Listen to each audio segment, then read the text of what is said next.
Hello students, welcome to my channel science with Shivani ma'am. हम short video में देख चुके हैं ह्यूमन टीथ स्ट्रक्चर। अब हम इसके बारे में विस्तार से जानते हैं। ह्यूमन टीथ मीन्स मानव दांत। दांत का आप सबसे बाहर का जो वाइट पोर्शन देखते हैं, सामने आपको दिखाई देता, वो होता है इनेमल। ये बहुत ही हार्ड पार्ट होता है टीथ का, जो कैल्शियम फॉस्फेट से बना होता है। और ये कैसा होता है? बहुत हार्ड, चट्टान की जैसा कठोर होता है। आप देखते हैं ना वाइट कलर का, ये सबसे बाहरी आवरण होता है, इनेमल इसको बोलते हैं। ठीक है। सेकंड आता है जो इसके अंदर होता है, एनिमल के अंदर पार्ट होता है जो नर्व से जुड़ा होता है, वो होता है डेंटाइन। ठीक है, ये नर्व से जुड़ा होता है। जब एनिमल घिस जाता है, यानी कि बाहर का पार्ट, सफ़ेद जो परत होती है वो घिस जाती है, तो ये जो डेंटाइन होता है, इसमें अगर हम कोई ठंडी चीज़ खाते हैं, जैसे आइसक्रीम वगैरह या कोल्ड ड्रिंक लेंगे, तो हमें झंझनाहट महसूस होती है। वो क्यों हुई है? क्योंकि हमारा इनेमल घिस चुका है, तो डेंटाइन जो है वो नर्व से जुड़ा हुआ है, इसकी वजह से हमें ये झुंझुनाहट महसूस होती है।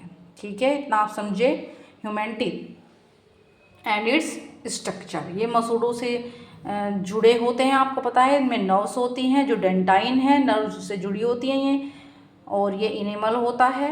अब आ जाते हैं, हमारी लाइफ में कितने तरह के दांत आते हैं। सबसे पहले आप देखते हैं छोटे बच्चों के दांत, जिन्हें दूध के दांत, टेम्परेरी टीथ बोला जाता है। ये 14 से, ये बचपन से आपके ऐसे जब से उत्पन्न होते हैं, 14 से 15 वर्ष की आयु तक ये रहते हैं, और इनकी संख्या जो होती है वो 20 होती है। ठीक है। उसके बाद आपके आ जाते हैं परमानेंट टीथ, यानी कि स्थायी दांत, जो आपके जीवन काल में, जब तक आप मृत होंगे तब तक वो रहते हैं। ठीक है ना। ये संख्या में 32 दांत होते हैं। तो ये हो गए 2 टाइप्स ऑफ टीथ होते हैं, टेम्परेरी एंड परमानेंट। बच्चों में पाए जाने वाले दूध के दांत टेम्परेरी और स्थायी परमानेंट टीथ होते हैं, जो जीवन पर्यंत हमारे चलते हैं। उसके बाद आ जाते हैं टाइप्स ऑफ टीथ। ये होते कितनी तरह के हैं आपको बताते हैं। जैसे कि 32 आपको संख्या बताई गई है, तो ये किस किस तरह से हमारी माउथ में है। सबसे पहले होते हैं इंसाइजर, कृंतक, जिनको हिंदी में बोलते हैं। इनकी संख्या 8 होती है, और ये काटने का काम करते हैं, हमारे मुख के अंदर होते हैं। आप देखते हैं। सेकंड आपके टीथ होते हैं कैनाइन, इनको हिंदी में रदनक बोलते हैं। इनकी संख्या 4 होती है। ये चीड़ फाड़ का काम करते हैं। मांसाहारी में ये ज़्यादा डेवलप होते हैं। देखते हैं ना आप, शेर वगैरह जो चीते होंगे, उनमें ये जो साइड के नुकीले दांत होते हैं, वे कैनाइन हैं। ये चीड़ फाड़ का काम करते हैं। जैसे वो शिकार करते हैं तो उन्हें चीड़ फाड़ कर देते हैं ना उनका, तो ये उनमें ज़्यादा डेवलप होते हैं, मांसाहारी जितने भी हमारे एनिमल्स होते हैं। उसके बाद है प्रीमोलर्स, इनकी संख्या हिंदी में इन्हें अग्रचवर्णक बोलते हैं। इनकी संख्या 8 होती है। इनका काम है ग्राइंडिंग, चबाना, पीसना, ग्राइंड कर देना। आपका जो भोजन आप अपने मुंह में लेंगे, उनको इंसाइजर क्या करेंगे? काटने का काम। कैनाइन क्या करेंगे? उनको चीड़फाड़ करने का काम करेंगे। प्रीमोलर्स उनको पीस देंगे। और उसके बाद आते हैं मोलर, चवर्णक, ये 12 होते हैं संख्या में, और ये काम करते हैं, लार इनमें मिल जाती है, मिक्स हो जाता है आपका फूड। आप डाइजेस्टिव सिस्टम में ये पढ़ चुके हैं, पहले से ही हम वीडियो डाल चुके हैं डाइजेस्टिव सिस्टम की, उसमें आप पढ़ चुके हैं कि सलाइवा यहाँ मिक्स करने में ये यूज़ होते हैं। कौन से दांत? Molar teeth. तो आप अब समझे कि जो हार्ड पार्ट आपका वाइट जो अपर पोर्शन में है वो इनेमल है, उसके नीचे डेंटाइन है जो आपकी नर्व से जुड़ा हुआ है। आपके 32 टीथ होते हैं आपके पूरे ऊपर नीचे जबड़े में। सबसे पहले इंसाइजर, सामने के आप देखते हैं जो दांत होते हैं 8 संख्या में होते हैं। जब आप स्माइल करते हैं सबसे पहले वो इंसाइजर ही दिखाई देते हैं। उनके साइड में आपके कैनाइन होते हैं, थोड़े नुकीले टीथ हैं वो।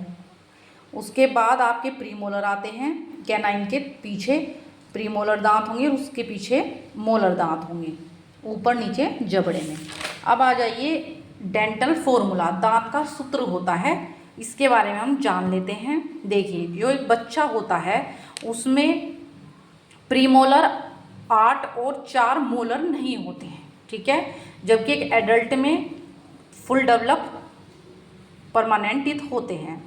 तो अगर आप एक बच्चे का जबड़ा देखेंगे तो ऊपर और नीचे ये हाफ पोर्शन लिया जाता है यहाँ इंसाइजर होंगे 2 बच्चे के माउथ में, कैनाइन होगा 1, और यहाँ प्री मोलर नहीं डेवलप होते हैं, मोलर होते हैं। ठीक है, तो मोलर भी कितने होते हैं? 4 ही होते हैं।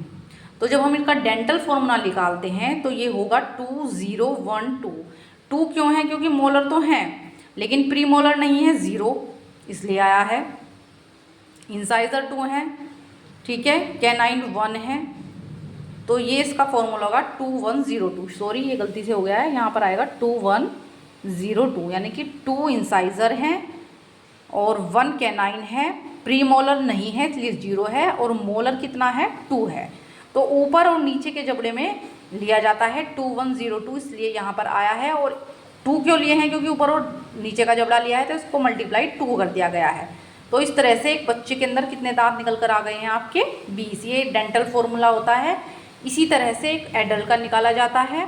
इसमें ऊपर नीचे जबड़े में आपको पता है 2 इंसाइजर होंगे, सामने के दांत, उनके बराबर में नुकीले दांत, कैनाइन होगा 1, प्री मोलर 2 होंगे और मोलर 3 होंगे। इसी तरह से यहाँ पर होगा इंसाइजर, कैनाइन, प्री मोलर और मोलर। ये ऊपर नीचे के जबड़े का है, ऊपर नीचे के एक तरफ के दांतों का हमने लिया है सूत्र। तो इस तरह से क्या हो जाएगा? 2 1 2 3 क्यों हो गया है? क्योंकि 2 इंसाइजर हैं, 1 कैनाइन है, प्री मोलर 2 है और 3 मोलर है।